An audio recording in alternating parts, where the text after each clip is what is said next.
Welcome back to the KIX 96.5 morning show. It's 4 minutes past the 9 o'clock hour. Happy Friday to you. We love featuring indie artists on the show. And this morning, we're heading to Florida to chat with singer-songwriter Trenton Chandler. Trenton's from a small town in Texas, moved to Nashville at the age of 38 to pursue his dream of playing music. He's now living and performing in Key West, Florida. His current single, America to Me, is out now. We're excited to have Trenton on the phone with us. First, Trenton, thanks for coming on. Thank you, brother. How are you today? Excellent. Excellent. It's Friday. You said it's your Monday because how many days in a row have you been performing this week? Well, let's see. Since Tuesday. Yep. Since Tuesday. So just Tuesday, Wednesday, Thursday. Yep. And then play Friday, Saturday, Sunday, too. It just keeps on going. He's at Irish Rick's, right, in Key West? Well, it's Irish Kevin's is one. Or Irish Kevin's. Across the street is a bar called Rick's. And then don't forget Margaritaville. I love playing there, too. Yeah, he's all over in Key West. Last weekend, you were at the International Singer-Songwriters Awards show in Atlanta, Georgia. How was it? Oh, man, it was awesome. I'm just so thrilled to be a part of that organization. Tammy's done such a good job. You know, for us independent artists, we don't have any, we do have an outlet now with her to get our music heard and have people appreciate it. I can't tell you as a songwriter how much it means to have other people appreciate your work. And I've won a couple of awards with them, Male Rising Artist and Album of the Year.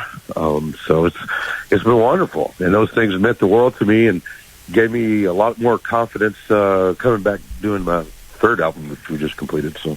Yeah, well, we'll talk about that here coming up. And Angela, how do you pronounce her last name? Eden Miller? Iden Miller. Iden Miller. Is she your promoter? She is. She is absolutely awesome. We've learned how to do this together. I started a Facebook show about 3 years ago, and we've got a pretty good following going. And she came on board. She just enjoyed helping, and then she became a promoter. You know, we've learned how to market these songs, and the main thing is when you get a song, I can do the song part, I can do the recording part, do all that, but you got to have some way to get it to the people. And she has been excellent to get my music out. And she's the one that discovered ISA and brought us on. She's actually a member of the ISA team too. Yeah. So I'm so proud of her. She promoter of the year. This is only the second year she's even been doing this. So, wow. Yeah, that's pretty awesome. And you guys were all there to witness it, so even better. The after party had to be even sweeter after she won. It was just so awesome. She's just so deserving. She's got such a wonderful heart and personality, and she works tirelessly for me. She's on the internet all the time with the phone. That's for sure. Talking to people, helping get me out there, and she's she's wonderful. I can't wait to see where we can take all this. Yeah, he's just getting rolling. But let's talk about you getting rolling, Trenton, because you've had an interesting career. You failed a few times in the corporate world. You said, it's time to chase my dream. You head to Nashville with $150 in your pocket and a truck that won't go in reverse. Tell us tell us the story. Well, that's funny. Yeah, that was my big plan to make it a music business. Get to Nashville for $150. We were going to set the world on fire. You know, I always wanted to go to Nashville. And, I did get started late because I went in the corporate world first, and I was actually really good at that. I just really hated it also, and I wasn't doing my passion, which was music. So when I finally got a chance to do it, man, I took off. My truck lost reverse on the way down to Nashville, and I took that as a sign of the universe saying, "Hey, don't turn around, just keep going forward." So we did. You know, I was fortunate to find some people that. The first couple of years, I slept on couches and in my truck and whatever I had to do. I had a wonderful family that let me work on a horse ranch here for the first 6 months, the Cisco's, and that really helped me kind of get a foothold in Nashville and get started. I went to Tootsie's the first time, which is one of the biggest honky-tonks in the world, and they have a tryout. I tried out 3 times. The first 2 times, I didn't make it. Wow. And the third time, the guy that was running the place hired me, and years later, we became really good friends, and he said, "You know why I hired you, don't you?" I said, "Nope." He said, "I saw you came back 2 times. He said, most people, if they fail, they go right back home. He said, I know that big Texan with the curly hair ain't going back to Texas. So I'm glad we'll get him a job. He's sticking around. He's going to keep bugging us. Well, I heard you say, how does this work? You guys, you have to wake up at like 5 o'clock in the morning to see if you have the gig, or what's going on here?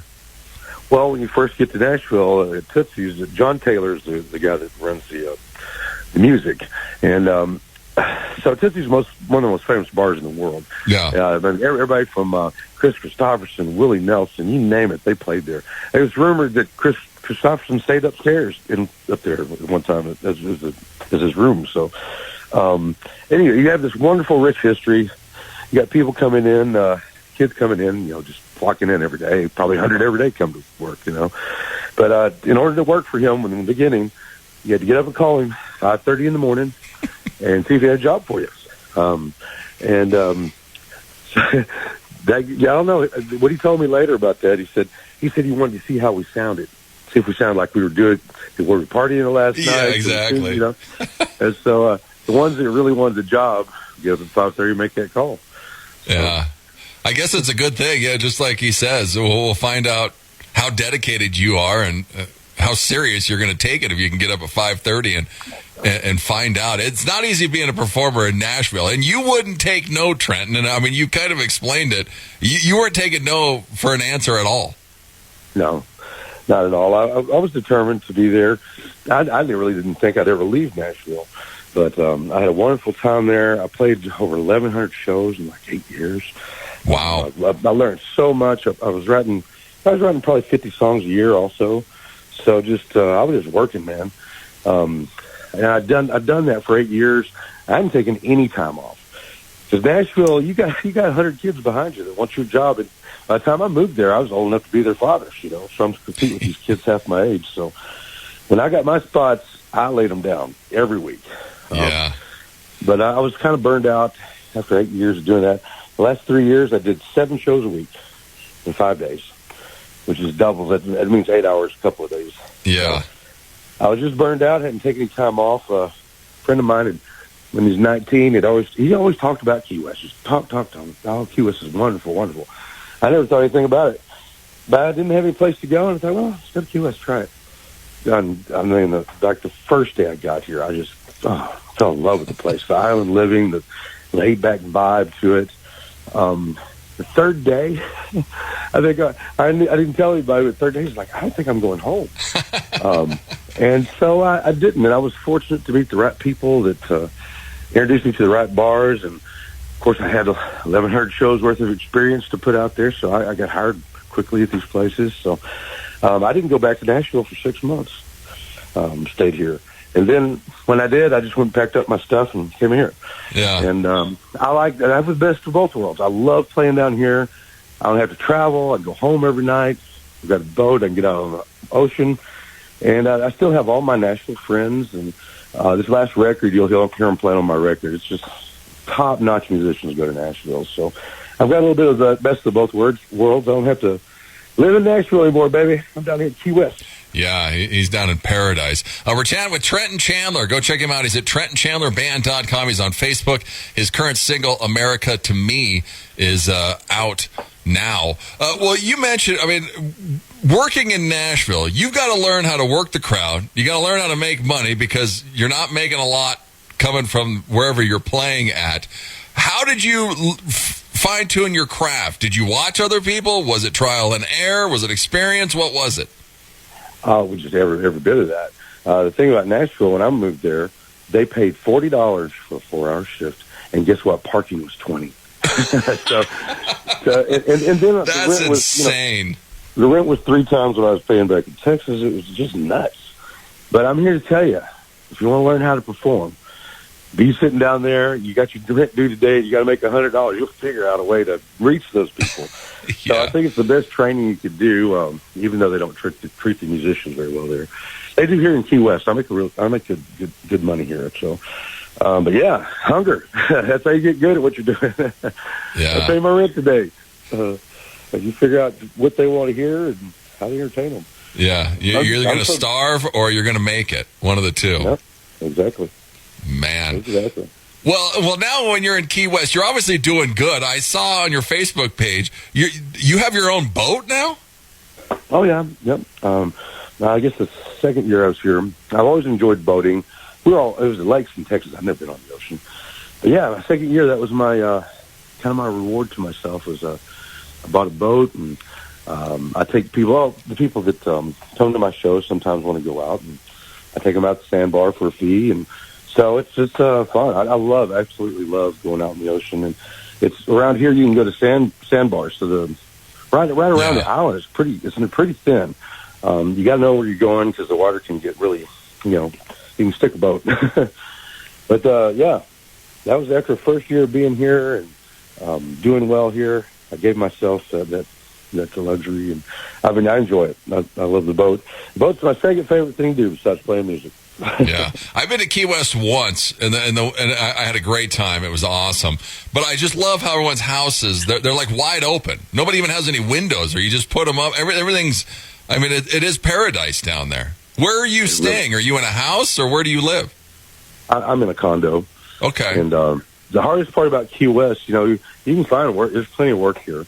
Hardest thing is finding a place to live. Well, yeah.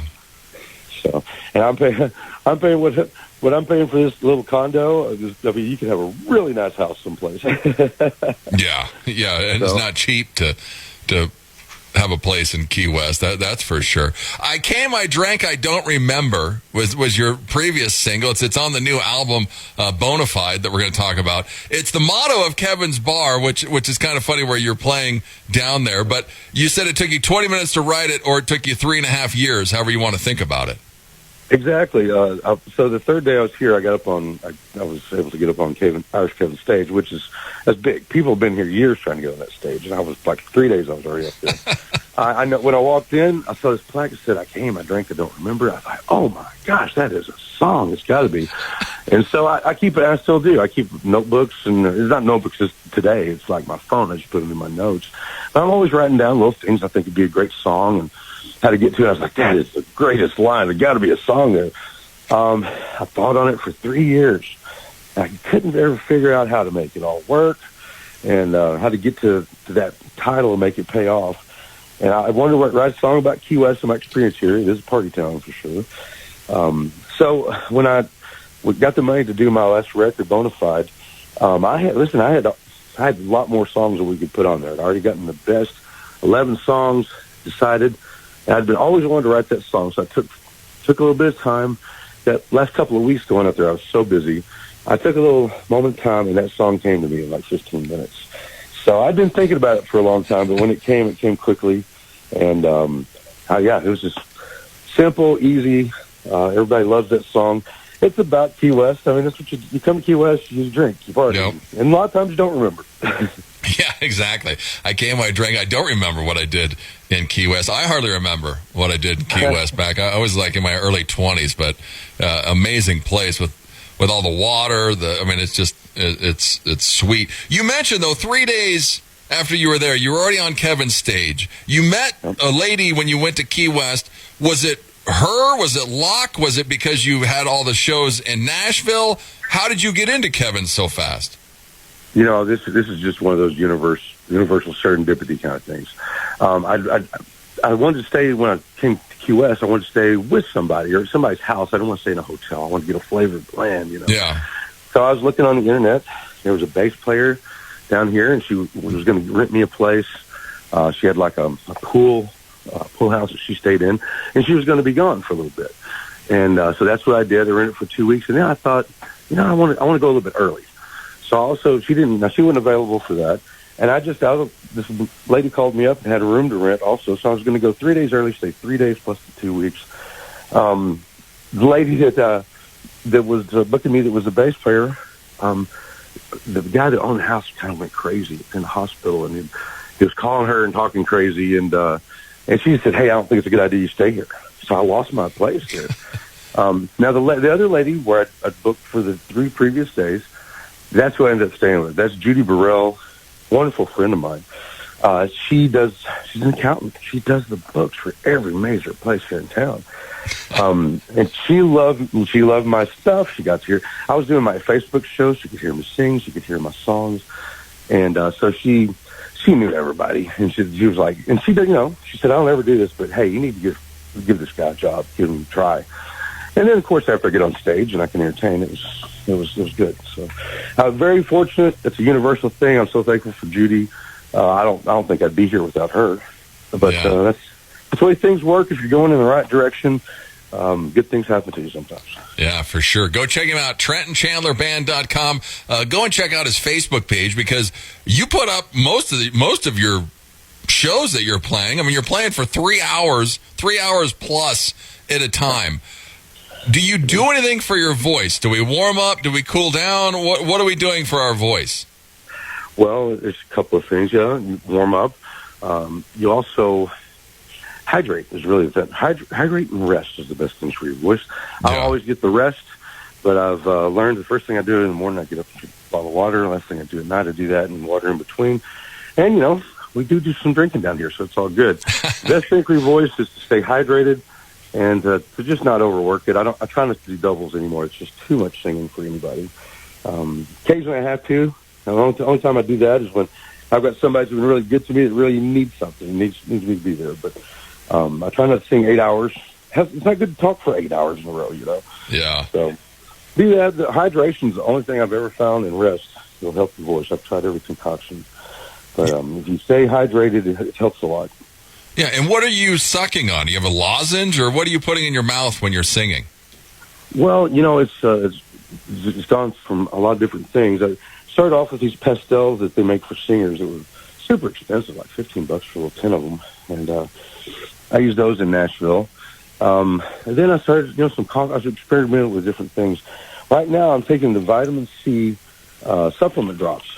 Okay. And that just keeps everything lubricated a little bit.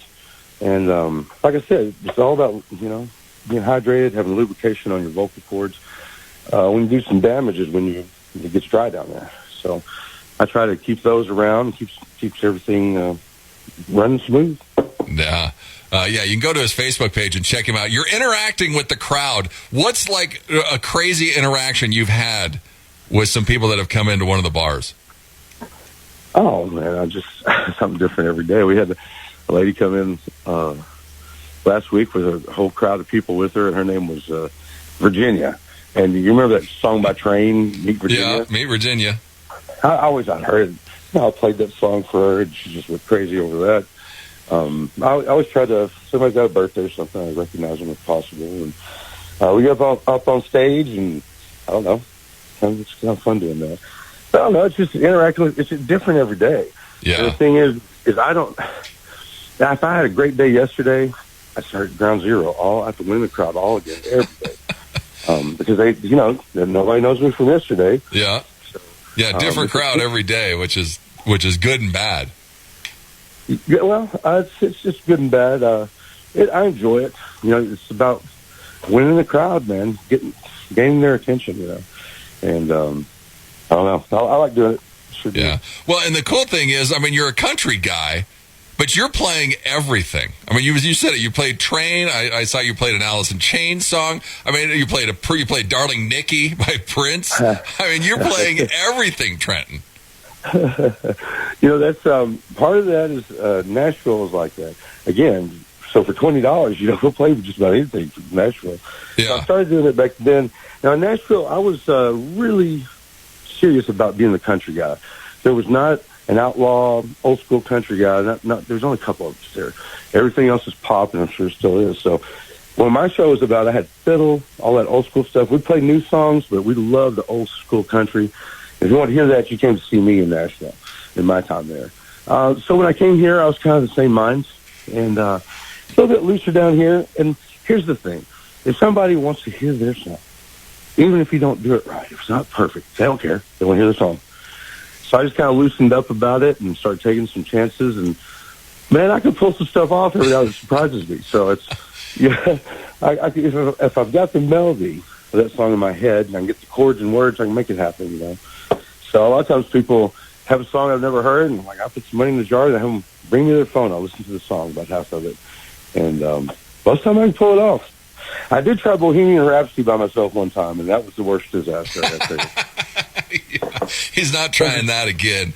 So what I tell the crowd is listen, I'll sing your song. Even if I've never heard it, I'll learn your song. I'll sing it right now. I said, but I'm like Evil Knievel. I get paid for the attempt. If I crash and burn, ain't giving back the money, baby. Yeah, no matter what, it's mine. Well, if you go and become a TCB Nation member, go to his website, TrentonChandlerBand.com. This is kind of cool because the Bonafide album that you've done, it's done. If you're in the Nation, you have a copy of it, but if you're not, you're only going to get singles that are going to keep firing at you. But tell us about the Nation, Trenton. Well, I started a private group subscription service. Now, here's the thing: I've got more songs than I have money to record them with, and it costs money to record them. So I started that as a little fun for myself in order to record my music, which it paid for a good portion of my last album for what I'd saved over a couple of years doing this. Anyways, it's $30 a month, $1 a day. I figure I could be that much entertainment for somebody. It's a close-knit group of people. It's a private show. It never goes live. We can say what we want. We can curse if we want to. It's not going out to the whole world. It's just our little group, you know. So every other Tuesday, I do those shows for the Nation, and generally just here at my house. Sometimes it's out on the water on my boat, and we just talk about life, talk about the song, how I wrote it. They get like when I'm on stage, you never get to really talk to me. You get to hear me and all that sort of thing. So it's neat that they get to be a part of the experience. They got to be a part of Bonafide when I was wondering which song do I put on. What do you think? And then I'll ask them, which song do you like better? So it's a really cool thing. I'm so grateful for those people, and I think it's fun to have something that is private, you know. Yeah. Where you can let your hair down, not worry about who's going to see this on the internet tomorrow. So. Yeah. Private and intimate. Go and check it out, TrentonChandlerBand.com, and become a member of the TCB Nation. Your new single, America to Me, came out on 4th of July. It's awesome. This is an amazing song about America. Tell us about it, Trenton. That song came to me, I believe it was the first song that I wrote when I was in Key West. And I've been writing with, I could write by myself, but in Nashville, there was always like 2 or 3 of us writing songs. When COVID had just hit, at that time, we didn't know if we were going to be going through this the rest of our lives. Yeah. It was going to be temporary. The whole world was kind of up in the air.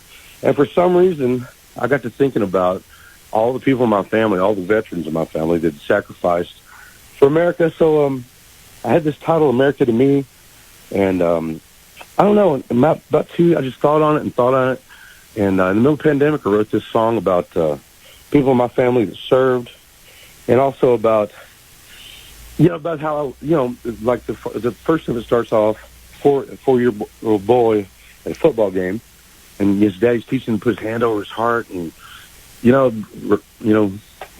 reverent towards the flag. And so just how I grew up, which is different than people do now, I guess. But it's just a little snapshot of that, and then it honors all my family that served. And one of my Uncle James is mentioned in there, and really peach of a guy. He got to hear that song recorded and right before he died. So it was kind of a cool deal, for him to hear that he's honored. He's going to be in that song forever, So I enjoyed it, and Angela had just kind of become my promoter then, and I played it for her, and she was like, "Oh my God, this is your song," and I thought, I think it's pretty good too. So I worked on it, started playing it. I've had, a lot of people seem to really like it. That song is what got this whole record recorded, though. I had a guy come down. His name was Mike Hoyle, great guy from Illinois, and he was down here and tipped me really well during one show, and then asked me to come over. I had a drink with him. He said, "Hey, I'll hire you to play for our group tonight if you want to come over." He paid me well for that. And he's like, "Hey, I'll hire you to come sing for my company here until October." I said, "All right, sounds good." So we were just, after everything died down, me and him were sitting on the back porch having a beer, still had my guitar, and I'm just literally just singing songs right for him. He'd be like, "Oh, play this, play that." And he mentioned to me, he said, "I have 4 boys. All of them are in the military or have been." I was like, "Oh, my goodness, I got to show you this song." So he was already really interested in my music from another song I've written called "Take Me Down a Back Road," "Take Me Down Dirt Road," excuse me, which will be coming out in the fall. That's a pretty good song too. But anyways, I played him "America to Me." Immediately, he said, "Is that recorded?" I said, "Nope." He said, "I'll pay for it." I said, "Okay." And he was true to his word. Came back the next week. He, FedExed me a check to pay for that recording for that song. Wow. We went, the video, if you see the video out there for America to Me, a good portion of that is a picture of his kids. They're in the military, and of course all of my family, and people from our group that they're veterans. So I love our veterans. I love America, and it's a good song. I enjoy singing it. We waited. It was my favorite song. It's what got the whole record made. Was that first initial song like that? So, of course, we were finished like in November last year. We got the record. It's mixed, And I wanted to release that song so bad. I thought, the difference is today is, see, I'm independent artist, everything. I'm a label. I'm an artist. I'm a songwriter. Yeah. But I had to put the label hat on and say, well, if I was a label, I'd just put $1 million behind this or better. When would I release this song? I said July 4th or right before it, So we sat on that song all the way to July 4th and released a couple of songs before it to kind of learn how to do it. And yeah, so it came out that weekend. The veterans love this song.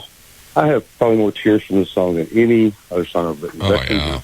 They like being honored. They like the ideas that we grew up with. We were proud to be Americans. We were proud of the flag, Yeah. We need to get back to it. Yeah, exactly. Yeah, and this is a good start. America to Me, it's an amazing song, Trenton.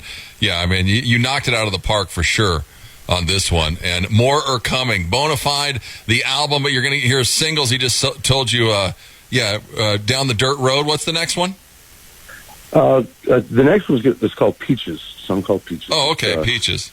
It's about like you said, it's kind of a funny song. It's kind of, to me, it's my David Lee Roth song, like Ice Cream Man or something like that. Oh, okay. Always loved his stuff. Me and a buddy of mine, Cody Atkins, which is just a phenomenal guitar player. I bet we played 300 shows together, easy. We wrote that song and used to play it out at our shows. And of course, I'd been gone when we recorded the album. I'd been gone for 2 years. He was still there in Nashville. He hadn't played that song in them 2 years. And at the end of the studio session, I said, "Listen, we got to do one more thing." I had him come over. They were trying to put a click track with us, which is the way most of us done this day. Yeah. And we said, "Hey, listen, just let us play. He's going to play. I'm going to sing. That's it." And they looked at it. Having that kind of time is pretty hard. Most people think they can clap and keep time, and you really can't. No. But we sat down there. He played that song first time in a couple of years. It's one of the best guitar parts I've ever had. One take, baby. One take. One take on Peaches. Man. It is one guitar and one voice, and it's a fun song, too. So. Yeah, be looking for that. Go and follow him, TrentonChandlerBand.com. Go and follow him on Facebook. And here it is, America to Me. Trenton, thanks so much for coming on. Thank you, brother. Here you go. It's Trenton Chandler. It's KIX 96.5.